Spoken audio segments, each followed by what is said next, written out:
So it's a great honor to speak at the ECC. And for that, I want to thank Marcus, George, Zoe, and I also want to thank all of the other participants in the organization of this conference. It's a tremendous job. It's also a tremendous job to run an organization like UCA, so I want to acknowledge the UCA dignitaries and volunteers for making all this possible, as well as the leaders of our other societies like IFAC and CSS. Childhood memories bind me to Thessaloniki. It's been 45 years since my last visit, but many, many years before, many summers before, spent here.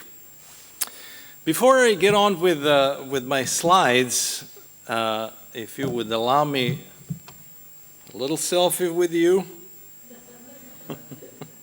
Not that I don't trust the amazing photographers here, but let's take my own.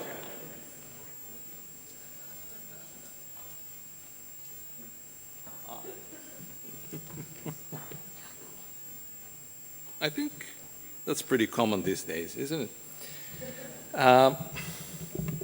So, on with this talk.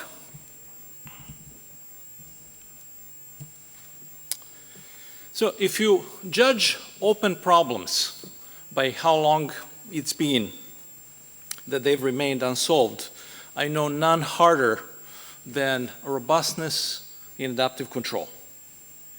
It's taken at least 40 years to what I consider to be finally a solution to this problem. And in fact, the problem was never clearly understood how to be formulated to begin with. So it's been 40 years since to finally ask the right problem. How did I decide to pick this as a topic for my plenary? Professor George Aritakis invited me in October.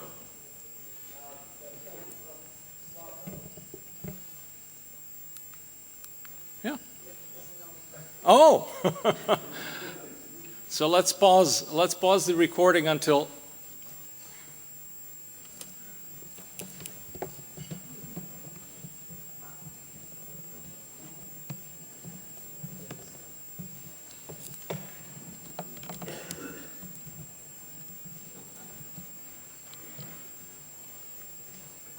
all right, here we are. All right, so that is the topic that I was talking about that's been open for some decades. And in October, George contacted me with an invitation which delighted me. And it was at that time that I was in the midst of working with Professor Iason Karafilis on this new book. Who is Iason Karafilis? Iason is a professor of mathematics at the National Technical University of Athens. And my co-author on over 60 papers.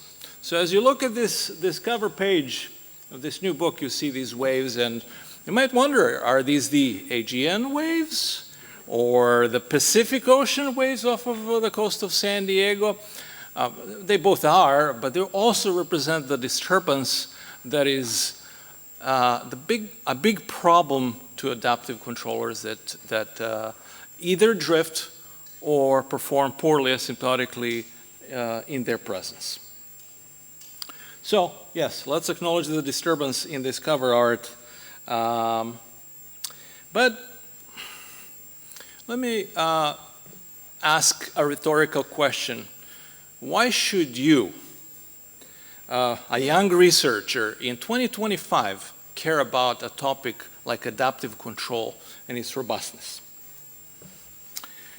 So this question, in the age of learning and control, I suppose that at some point you will be progressing from offline learning to maybe online learning and simultaneous learning and system-modification with control. And you're guaranteed to encounter trouble as you do that, because there aren't enough data to learn the system in real time, unless you let the plant go unstable and show a lot of richness of its behavior in the process so you can learn it. Before I get started, I want to give an apology. This is necessarily a very technical talk. I've worked very hard to strip it off of all the technicalities that I can eliminate. But at the end of the day, a result like this, one doesn't topple a major barrier in a field without having some innovations in both analysis and design that are of a technical nature. So those have to be there. And that will make the talk rather technical. Rather uncommonly technical for a plenary. Iason Karafelis is new to adaptive control, thankfully, and as such unburdened by decades of unsuccessful attempts that I'm aware of. So he injected new ideas. As for me, this work is a return after 30 years to a topic that I've hardly touched since this book in 1995. Greeks have played important roles on this subject. Yannis Kanellakopoulos co-invented adaptive backstepping in 1991. Beklioulis and Rovitakis introduced prescribed performance control 17 years later. And I will mention more of those folks from my title. Let me start with a little bit of history. The history of adaptive control is arguably the biggest scientific drama in our field.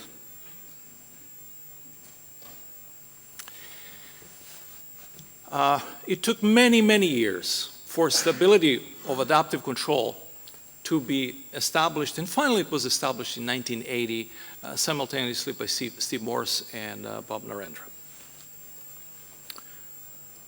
The joy lasted very shortly because pretty soon Charlie Roers and another Greek, Mike Athens,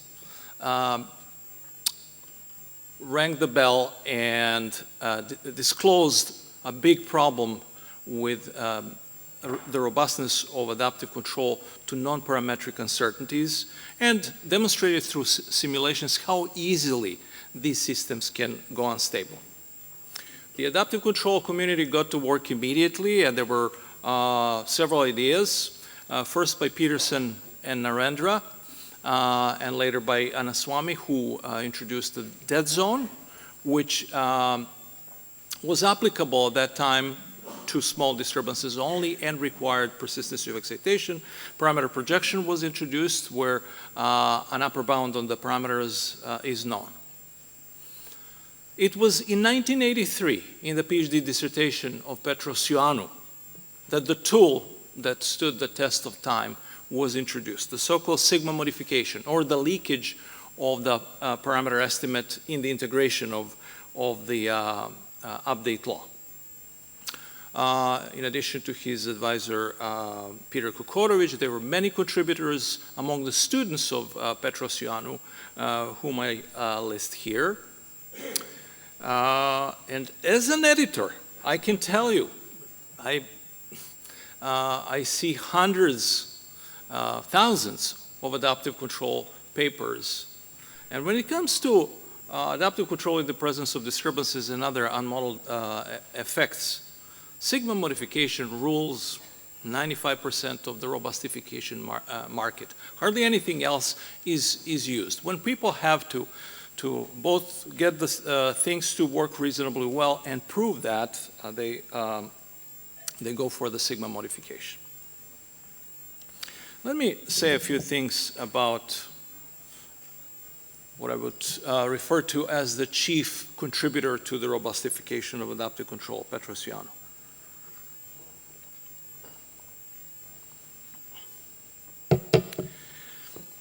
Excellence in research typically has an inspiring effect. But above a certain level, it actually can have a discouraging effect, and I will tell you a little bit about that. Why there has been limited progress on robust adaptive control, on fundamental innovations of new tools for 40 years. So the peak of the achievement in robust adaptive control was this book by Petros Ioannou with Jing Sun, a masterpiece of 800 pages of tutorial value and new research value. In this talk, I will be presenting results on robustness of adaptive control in the presence of disturbances. But there are many other things of a non-parametric nature that are uncertain, and this book considers those harder effects, such as unmodeled dynamics, which I highlight here in yellow. Let me give you an example so you have an idea of what the state of the art, some of the most sophisticated results in robust adaptive control for linear systems are, and they date back 30 years. So here's an example from chapter 9 of Ioannou and Son, where under the assumption of appropriately formulated smallness of the multiplicative uncertainty, the transfer function delta m, which acts on the input, the following result is established. This is a result on boundedness in the mean, where in the mean means over a moving horizon in time on the tracking error. And this mean bound, or square mean bound, is proportional to the transfer function that represents the unmodeled dynamics. Unfortunately, these quantities are unknown, as one would expect. So the bound that one gets, one doesn't know it. One may have some ability to make it larger or smaller, but not know how small one can get it. Those numerous results in the book by Ioannou and Son are, what I would say, dishearteningly clear and precise regarding the complexity. I mean, they don't hide the complexity. They show you how hard this is and what technical virtuosity it'll take to move this even further. What do you think the result was of that people flocked into this subject? No, it was quite the opposite. So here we are in 2025 with finally some movement forward on this subject. But let me go back to the discovery from 1983, Petros Ioannou's sigma-modification, and review this bedrock tool for robustifying adaptive controllers. So I will focus only, for the majority of my talk, I will focus on a scalar problem, because that's where one can understand the issues most clearly. I will generalize things considerably towards the end. So, a one-dimensional state X, parameter theta, input U, and a disturbance D. I don't need to tell you what control one would choose. It's an obvious adaptive linear controller that cancels the destabilizing term using an estimate of the parameter. But how is the parameter estimated? The parameter is estimated by pumping up its estimate, but with this leakage with a gain sigma, and that's why it's called the sigma modification. So that is the basic idea that has persisted through the last 42 years. What can one prove? By taking an appropriately optimal function that incorporates both the state and the parameter estimation error, one proves the following result, in which I've grayed out the part that is not so important, the exponentially decaying contribution, and I keep in color the things that persist. The things that persist are the effect of the disturbance and the effect of the unknown parameter theta. In formal mathematical terms, this property is called practical input-output stability. It's input because of the disturbance, It's output in the sense of calling the state, the plant state X, the output, and it's practical in the sense of having the effect of the unknown parameter as a residual error. So what's happening as the time goes to infinity? As the time goes to infinity, the exponential stuff disappears. The disturbance might get smaller and smaller, and you want to forget that it was large in the process. So what do you get?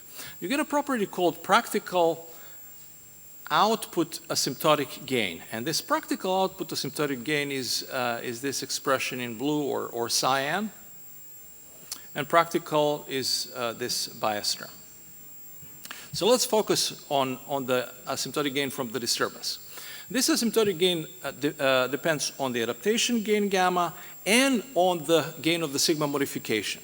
So the user has two parameters with which the user can reduce, though not to zero, the asymptotic gain. For example, by increasing the leakage. But the practical part, the bias, the absolute value of the unknown parameter theta, and I remind you that theta is arbitrary. We don't assume any bounds to be known on it. So this quantity you see there is no user assignable gain next to it. It's irreducible, and it's also unknown.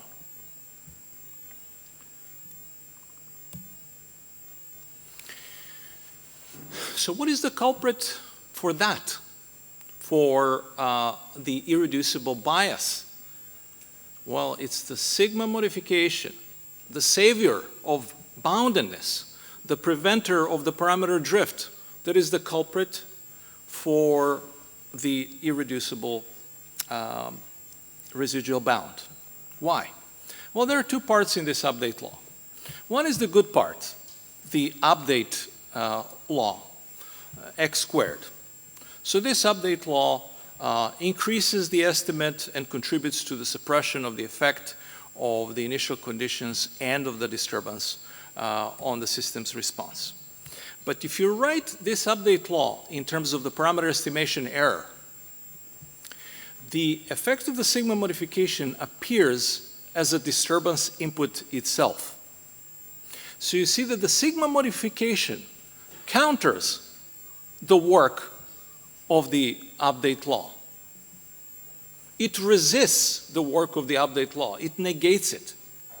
It contradicts the task of adaptation. Back in the early 80s, you're happy with that because otherwise you wouldn't even have boundedness. But it's not something to seek. The question is, what does one seek? Just to illustrate with a little simulation for you on this scalar system, what all of this looks like, I'm applying a sinusoidal disturbance to this system. You see that the output is kept bounded. It's reduced to a certain residual level. And more interestingly, you see that the update law grows and then decays. It grows because of the update law that says, I need enough gain to fight this disturbance.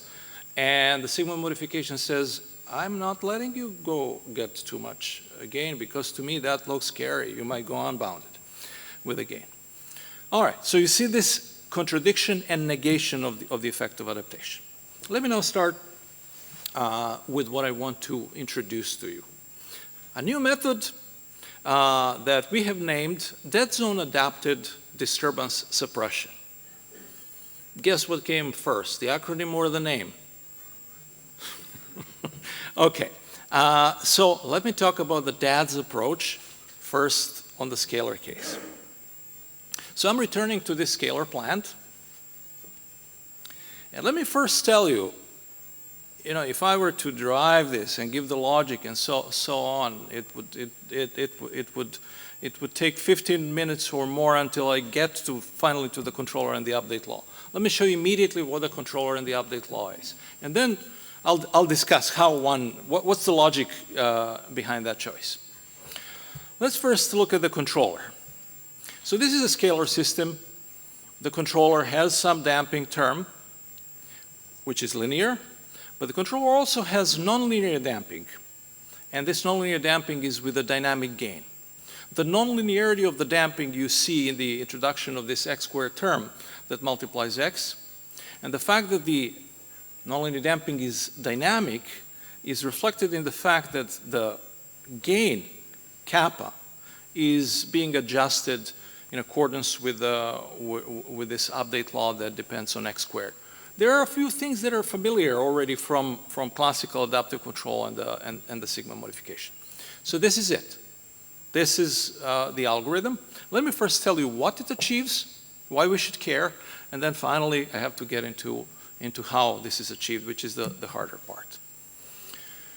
So this algorithm achieves everything that the sigma modification achieves, plus this property that is framed here. So as time goes to infinity, the state x settles within a residual interval of the width delta, which happens to be a parameter of the update law. It's arbitrarily assignable. This is the user's choice. The user decides how small I want the state to get at the end. And this is accomplished regardless of the size of the disturbance and of the completely unknown parameter. So that's something that we couldn't achieve until now. So let me return to the simulations from before. On the left, I'm reminding you of what you saw with the sigma modification. And on the right are the simulations with DADS. The state in the top plot versus time, and the gain kappa in the bottom plot. So what you see, evidently, is that DADS has made the output oscillations much smaller. In fact, you have to look at the vertical axis to be convinced of the much part, because they're not the same in these plots. And this update law doesn't have a problem of being scaled back, but it is pumped up to a constant value and adapts to the size of the disturbance and the unknown parameter. So what is the intuition behind this dead zone? The dead zone lets the nominal update law pump up the controller gain to a level that is necessary for the given size of the disturbance and the unknown parameter. But then it doesn't leak anything. It simply shuts off the further adaptation once the gain is suitably pumped up. And all of this is automatic. It's not something that the user decides. The algorithm decides what's enough. So you see, rather than resisting the adaptation, the dead zone simply stops it. It's a fundamentally different logic. The dead zone does not contradict the task of adaptation in adaptive control. So what is new in this methodology? I will show you quite a lot, and one has to pinpoint the novelty both in the design and in the analysis. So in the design, we use two things: the dead zone and this form of dynamic nonlinear damping. Is the dead zone new? No, it's not. Peterson and Narendra already came up with the dead zone in 1982. It's not the dead zone that is new. The dead zone is valuable, probably necessary.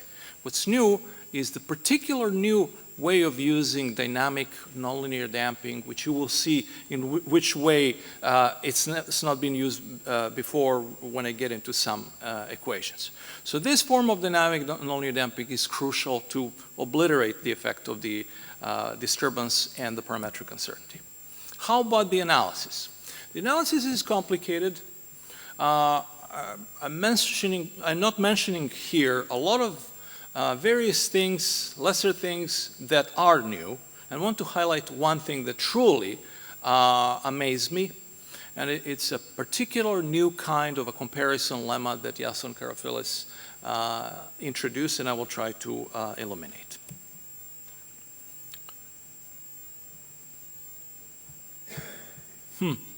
All right, no end to surprises with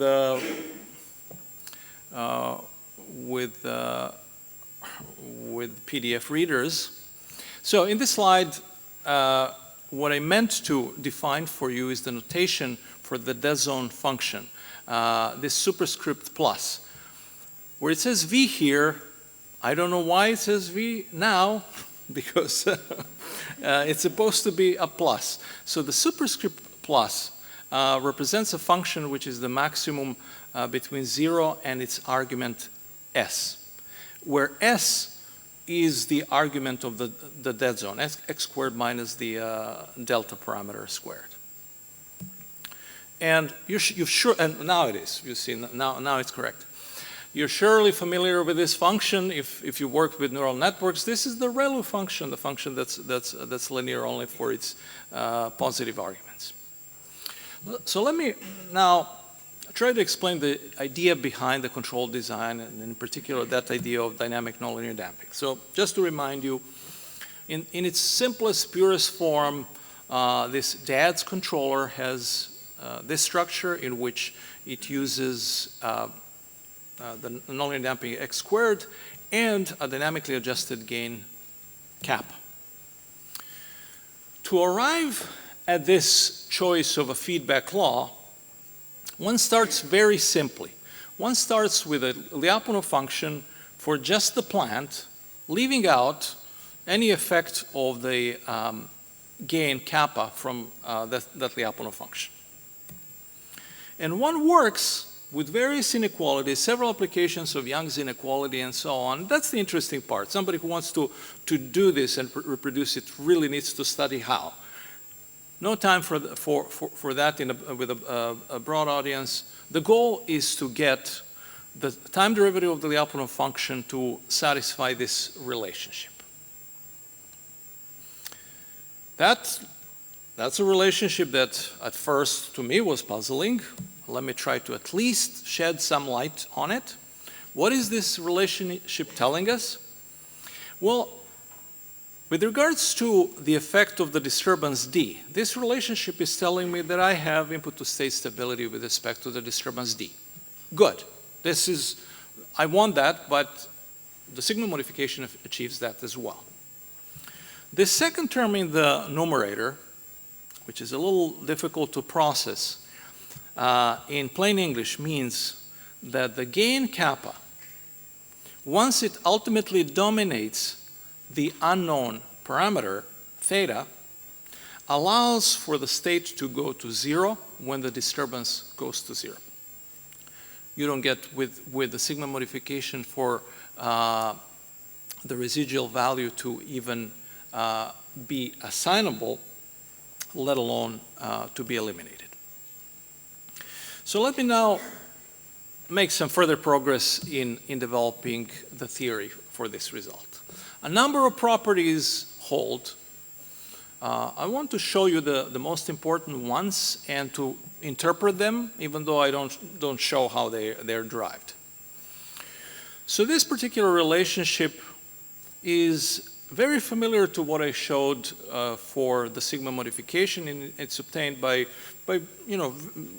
using the comparison principle on the Lyapunov inequality, and it establishes input-output stability from the disturbance D to the state, plant state X, practically, namely in the sense that some bias is potentially present.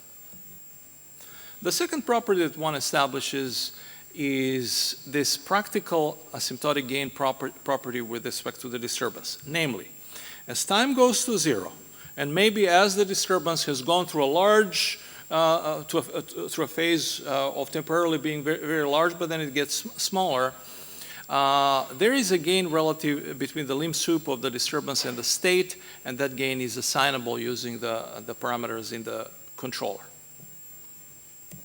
So to summarize, one gets these two properties. But these properties hold also for the sigma modification. All right, so let me get that out of the way. The basic stuff is achieved. Let's now go to another basic requirement, that there is no drift of the parameter to infinity as the disturbance disturbs the parameter update law. How is that established with the DADS scheme? So in terms of the innovation in the analysis, this is the most important part. And I formulate this as a certain comparison lemma for a particular feedback system. I will discuss this feedback system a little more, but you see that you have two differential inequalities which are interconnected. There's a feedback loop among them. Kappa drives V, V drives kappa. Let me first tell you what one gets, and then I'll go back to explain things about the formulation of this problem. What one gets, first of all, one doesn't have to worry about a bound on V. Of these two quantities in this feedback relationship, a bound on V is easy and already established in the process of getting the previous properties. It's a bound on kappa that we need. Is kappa bounded? And by what? The question of by what is relevant to the user. The user wants to know how big the gain may get. So there is an explicit bound on this kappa. The lower bound is its initial value. The upper bound is this expression. Just looking at the expression, which is not incredibly complicated, I think the first thing I want to draw your attention to is that it consists of three things. It consists of the two arguments of this max function and the addition of this. So the proof has really three parts. It's a very complicated proof. It goes for several pages. It is Jasson's proof. I insist to call it the Karafyllis lemma. Now, this Karafyllis lemma, what problem is it addressing? This is what bothered me more than the proof. I've seen complicated proofs. We've all seen super complicated proofs, but what is the problem? I'm looking at this feedback connection of two differential inequalities, and I know, the small gain, nonlinear small gain theorem, this is not it. I know the passivity theorem, this is not it. Why is it not it? Well, nothing is ISS here. If anything looks like ISS is that V is ISS with respect to the reciprocal of the gain. But the other part is not ISS. The other part, how about passivity? Nothing is passive here. Certainly not the lower part, and the upper part has a dead zone. So no, this is not as hard as I tried to see this as some advancement on the small gain or the feedback passivity theorem. This is not it. Finally, here's what it is. And this probably wouldn't have occurred to me if I hadn't at the same time been working with Jasson or, for some time on population dynamics. He's a mathematician with a background in chemical engineering. He has a population dynamics in his little finger, and that rubbed off on me as well. And finally, I saw it. This is actually a predator-prey interplay. And I prefer to call it, rather than predator-prey, I prefer to call it exterminator-pest. There is a subtle difference between, let's say, owls and mice versus other relationships in ecology. So the pest to be eliminated is the value of the Lyapunov function. We want that to be small. We want to drive this as close to extinction as we can. And what we have at our disposal is this exterminator, the gain, which we are pumping. We're growing this population of predators, and that is exactly what this lemma is about. You won't find it in the conventional feedback connections that we study early in our training as control engineers, passivity and small gain. All right, you haven't seen Jasson. Many of you, let's take a little break from all these equations. Jasson is obviously the one on the left. Just after he learned how high the waves on the Pacific coast can get at high tide. I don't know if you can tell that even his hair is not dry. At the same time, the physical skills of his wife and one of his daughters are more advanced, and they've stayed completely dry. Let's go back now to that lemma. So I showed you the upper bound. Now what is this upper bound telling me as a user? It's telling me that the gain is an increasing function of the disturbance. As I would expect, the bigger the disturbance, the more I have to pump up the strength of the controller. And likewise, the bigger the unknown parameter, the more gain I need.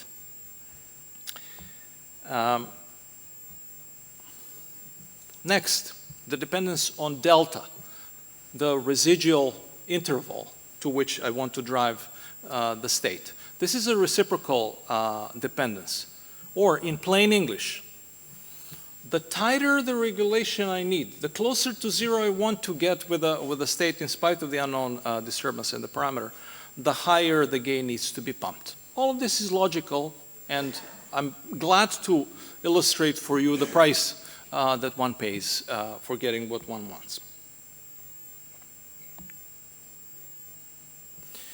All right, so to summarize, to the list of the previous properties, I also add the parameter drift. Still, the sigma modification prevents the parameter drift as well. So let me go now through a third round of the addition of theoretical properties. And this is the property called the zero asymptotic gain, or the asymptotic gain relative to disturbance having a zero value. So when one picks up from the analysis up to this point and combines the application of the Krstic lemma with Barbalat's lemma and applying that to the update law, one obtains this relationship which I showed you earlier. And that is the relationship that no matter how big the disturbance in the parameter, the state will settle to the interval of delta. Okay, let me move on now to what happens if the disturbance gets very small and possibly is either absent or decays to zero. In that case, the sigma modification prevents the convergence to zero. It creates actually an additional equilibrium. It works great if you have a disturbance, and it sacrifices the disturbance-free case to the boundedness in the presence of a disturbance. With DADs, it's different. If the gain is pumped in closed loop, for which you can increase the probability by increasing the adaptation gain to the gain value that exceeds the parameter, then perfect regulation is achieved. So to summarize all this into the main result that collects all of the mathematical properties, which some didn't even exist before because one doesn't need them outside of the adaptive control. This is what delights Yasin, that the stability theory had to be advanced, or rather that we didn't even know what properties to demand for because we didn't know up till now that they are achievable. So this is the list of these properties, where the grayed out ones are the properties possessed by the sigma modification, and the ones in blue are the new properties guaranteed with DADs. All right. This is all very, very complicated. So many relationships. Let me try to boil it down and simplify it to phenomenological behavior. So what happens in adaptive control systems under the DADS algorithm? So here's a phase diagram with the absolute value of x on the x-axis and kappa on the vertical axis. Both quantities are non-negative. So you start with a relatively small in absolute value initial x. That's the interesting case.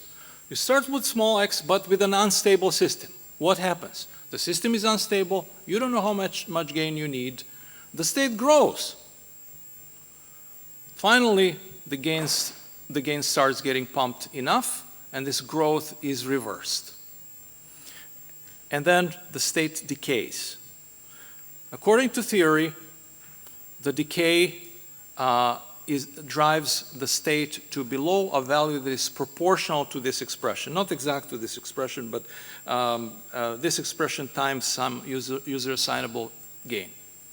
And what's important, at least to specialists in adaptive control, is the decay rate of this decay. The rate is exponential, not just asymptotic, but exponential. And its speed is user assignable. This is great. But then, as you progress further towards the property that is uniquely guaranteed by the DADS algorithm, namely the property of a zero asymptotic gain, namely driving the state to an assignable residual value, the rate of convergence is no longer, is neither exponential nor assignable. So this progression is slower. And if the gain happens to have been pumped to a high enough value relative to absolute theta, and the disturbance is absent, you might go all the way to zero. If the disturbance decays to zero, you go all the way to zero with x. All right, enough of the scalar example. Can this be extended? There are various extensions. First, to the case with matched uncertainties. I will jump right into what I consider to be a benchmark and perhaps the most advanced extension. The extension to strict feedback systems using the DADS methodology combined with the backstepping methodology of a new kind in the presence of the DADS methodology. So we consider this class of systems compactly written in just one line. This is actually n differential equations of a triangular form. And the input enters the last equation. And what I want to emphasize here is that the main challenge is the parametric uncertainty being unmatched. The control input entering the last equation, the parameter being in all of the other equations, including the first one, a distance of many integrators between the unmatched, between the unknown parameter and the input. So what do we get?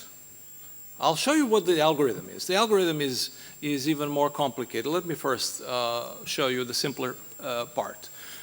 With an algorithm, which is explicit, we get this list of properties, and I just want to say these are the same properties that I showed you slightly differently, in a slightly different notation for the scalar case. All these four properties as before, and I emphasize the one that we care about the most, and that is the property of the practical zero asymptotic gain relative to disturbance, namely a regulation to an arbitrarily assignable residual value. The no parameter drift, exponential decay, and all of that is here. Now, what is the algorithm? So the algorithm combines the DADS design technique with those nonlinear damping terms with the conventional backstepping. What I show you first, just in black, is the recursive procedure that would be there even without DADS, even without unknown parameters, only in the presence of disturbances, sort of the robust nonlinear control version, non-adaptive version of this algorithm. When the parametric uncertainty is present, two things need to be added. The first thing is dynamic nonlinear damping, which you saw added in the scalar case. And in here, notationally, it just gets a lot more complicated. But it's the same kind of an animal that uses nonlinear terms so that the gain is calibrated to the size of the state, and the controller acts more strongly when the state is very large and one needs to act more strongly.